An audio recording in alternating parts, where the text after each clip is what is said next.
14장 11절부터 25절까지입니다. 민수기 14장 11절부터 25절까지입니다. 여호와께서 모세에게 이르시되 이 백성이 어느 때까지 나를 멸시하겠느냐? 내가 그들 중에 많은 이적을 행하였으나 어느 때까지 나를 믿지 않겠느냐?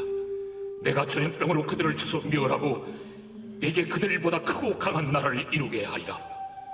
모세가 여호와께 여짜오되 애굽인 중에서 주의 능력으로 이 백성을 인도하여 내셨거늘 그리하시면 그들이 듣고 이 땅 거주민에게 전하리이다. 주 여호와께서 이 백성 중에 계심을 그들도 들었으니 곧 주 여호와께서 대면하여 보이시며 주의 구름이 그들 위에 섰으며 주께서 낮에는 구름 기둥 가운데에서 밤에는 불기둥 가운데에서 그들 앞에 행하시는 것이니이다. 이제 주께서 이 백성을 하나같이 죽이시면 주의 명성을 들은 여러 나라가 말하여 이르기를 여호와가 이 백성에게 주기로 맹세한 땅에 인도할 능력이 없었으므로 광야에서 죽였다 하리이다. 이제 구하옵나니 이미 말씀하신 대로 주의 큰 권능을 나타내옵소서.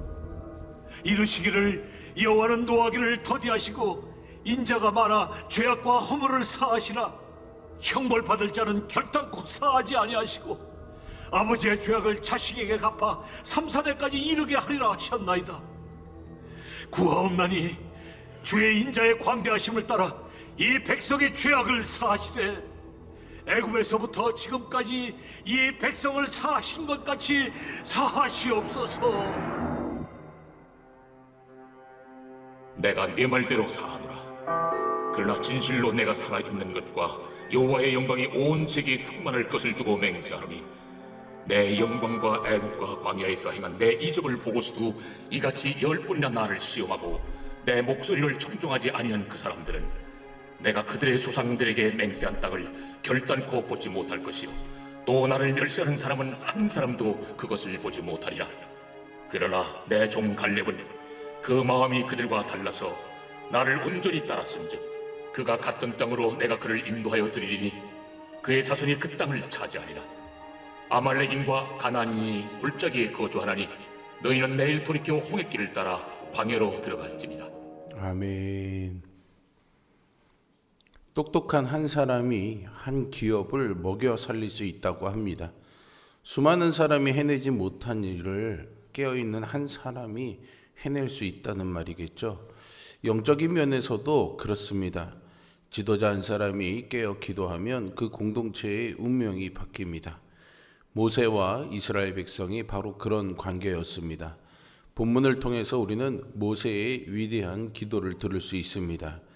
출애굽 후에 시내산에 도착한 여정과 이제 시내산에서 가데스 바네아에 이르는 여정이요 데칼코마니 즉 판박이 같은 느낌을 줍니다.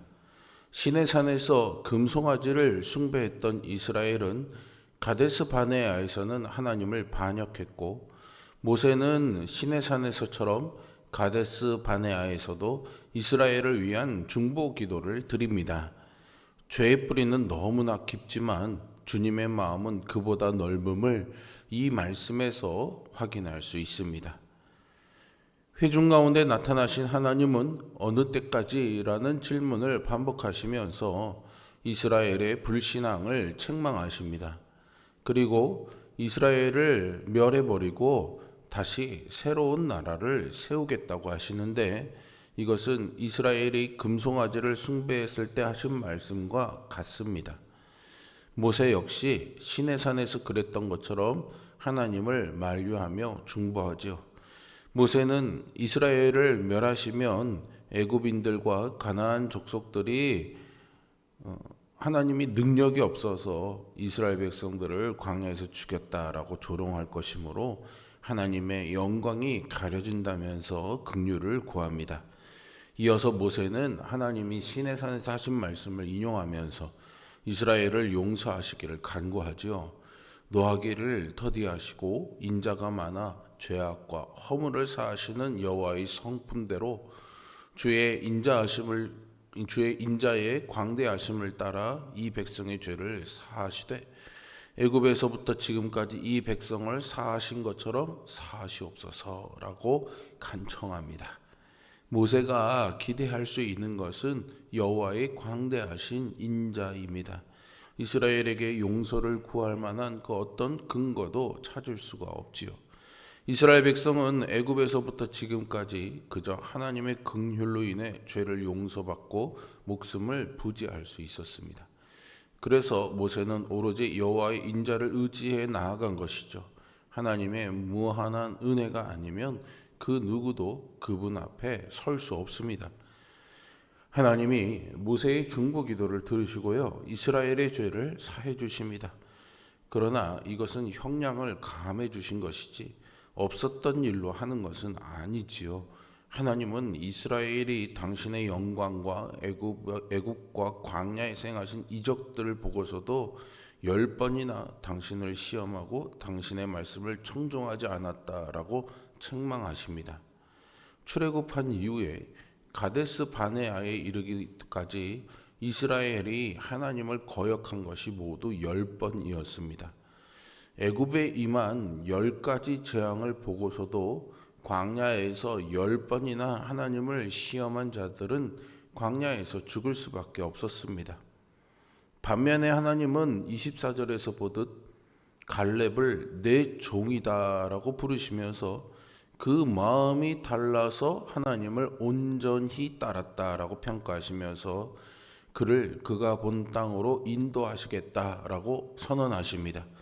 그리고 나서 이스라엘 백성들에게 아말렉 사람과 가나안 사람을 피해 홍해길을 따라 광야로 들어가라고 명령하시죠. 이스라엘의 반역으로 인해 아말렉과 가나안에 대한 심판은 40년 미뤄지게 되었습니다. 애굽에서 나왔으면서도 애굽인과 같은 생각과 행동을 했던 자들은 결국 가나안 땅을 차지하지 못하고 광야에서 죽었습니다. 그러나 갈렙과 같이 다른 마음, 다른 영을 가지고 다르게 사는 사람은 하나님으로부터 복을 얻는다는 것을 배우게 됩니다. 성도는요, 세상에 물들지 않고 구별된 삶을 사는 사람들입니다. 그러나 참된 성도를 찾아보기란 쉽지 않습니다. 신자라고 하면서 성령님과 한 마음으로 살아가지 못하기 때문이죠. 가나안 땅 정탐 보고의 여파가 쉬 수그러들지 않았습니다. 통곡과 원망, 후회와 반역으로 이어졌죠. 이스라엘 백성들의 두려움과 원망은 하나님을 향한 불신과 배교로 이어졌습니다. 그러나 갈렙은 그들 가운데 옷을 찢습니다. 여호와를 거역하지는 말자. 또 그 땅에 있는 백성들도 두려워하지 말자 하라면서 목청을 높입니다. 사람들이 돌을 들어서 치려고 해도 위협해도 갈렙은 위축되지 않고 담대하게 외칩니다. 여호와가 우리와 함께 하신다라고 말이죠. 그렇기 때문에 하나님은 갈렙의 마음이 하나님을 멸시하는 이스라엘 백성들의 마음과는 달랐다라고 평가하시는 것입니다. 구약의 파노라마라는 성경 프로그램에는 이스라엘 왕들이 어떻게 하나님을 섬겼는지 3가지 마음의 상태로 분류해서 설명하는데요. 여호와께서 보시기에 악을 행해서 아합의 길로 걸어간 왕들은 무심, 여호와께서 보시기에 정직하게는 행했지만 산당을 제거하지 아니한 왕들은 반심, 그리고 여호와께서 보시기에 선을 행하여 다윗의 길로 걸어간 왕들은 전심이었습니다. 어떻게 갈렙처럼 우리도 주님을 전심으로 섬길 수가 있을까요? 오늘 본문의 NIV라는 영어 성경에서는 여호수아 갈렙에 대해서 그 마음이 그들과 달라서라는 부분을 다른 영을 가져서라고 번역하고 있습니다. 그렇습니다. 성도는요, 자기의 마음먹기에 따라서 행하는 것이 아니라 내 마음에 임재하신 성령님의 다스림을 받는 사람입니다. 하나님은 갈렙의 그러한 심령을 다른 마음을 가져서 그의 마음이 그들과 달라서라고 표현하신 거죠. 모세는 이스라엘을 이끌면서 불평과 불만의 소리를 많이 들었습니다. 모세의 후계자 여호수아에게도 반대 세력과 정적이 있었을 것입니다. 갈렙의 입장에서는 여호수아를 반대하는 사람들을 모아서 세력을 키울 수도 있었을 것입니다. 그래서 이스라엘의 지도자 자리를 차지하려 할 수도 있었겠죠. 그러나 갈렙은 45년 동안 그런 생각을 단 한 번도 품지 않았습니다. 철저히 여호수아의 동역자로 살아가면서 여호와의 승리를 일구어내죠. 어떻게 그럴 수가 있었겠습니까? 성경은 그 이유를 온전히라는 단어로 설명하고 있습니다. 온전히로 번역된 단어의 의미는요, 배가 어떤 장애에도 불구하고 앞을 향해서 곧장 항해한다라는 뜻입니다. 갈렙의 비전은요, 높은 자리가 아니었습니다. 그는 오직 하나님만 바랐습니다. 노년에도 그 비전은 꺾이지 않았죠. 그래서 85세에도 이 산지를 내게 주소서라는 고백과 같이 하나님을 위해 쓰임받기를 원했습니다. 10명의 정탐꾼이 가나안 거인족과 자신들을 비교할 때 갈렙은 그 거인족을 하나님과 비교했습니다. 그래서 그들이 우리의 먹이라고 외칠 수 있었던 것이죠.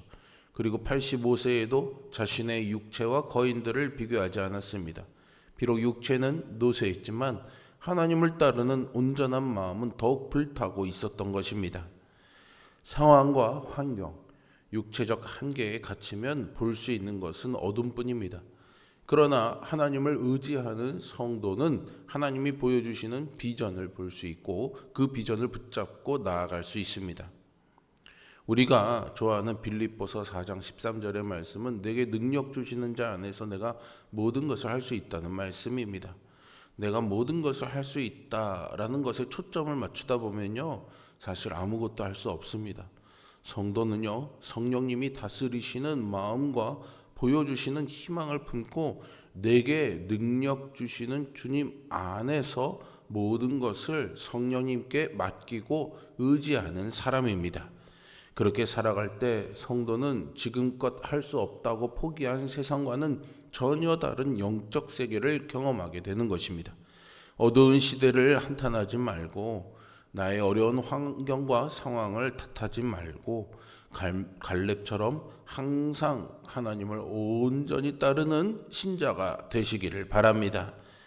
죄의 뿌리는 너무나 깊어서 완전히 제거하기 힘든 잡초와도 같습니다. 하지만 우리는요, 모세의 기도를 통해서 소망을 보고 여호수아와 갈렙처럼 다른 이들과는 다른 삶을 살아야 된다는 교훈을 얻습니다.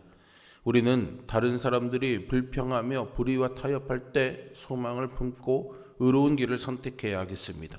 그리고 영원한 멸망의 길로 향하는 이들을 위해서 간절히 기도하며 그들을 생명의 길로 인도하는 자가 되어야 합니다. 오늘 본문의 모세의 기도는 참 놀랍습니다. 죽어 마땅한 수백만 명의 백성을 한 사람 모세의 기도가 살려냈습니다. 모세의 기도는 우리의 본보기가 되어야 당연하고 모세를 기도하게 하신 하나님은 찬양받기에 합당하십니다. 기도하는 한 사람이 한 나라와 민족을 살릴 수 있다는 것을 생각하면서 여기는 우리 모두가 모세처럼 기도의 용사로 설 수 있기를 주님의 이름으로 축원드립니다. 기도하겠습니다.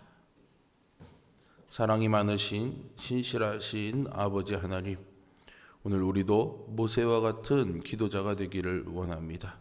갈렙과 같이 상황과 환경을 보지 아니하고 오직 하나님이 주신 성령님을 마음에 품고 영으로 행하는 다른 이들과는 다른 마음을 가진 자로 사는 믿음의 삶을 살기를 원합니다.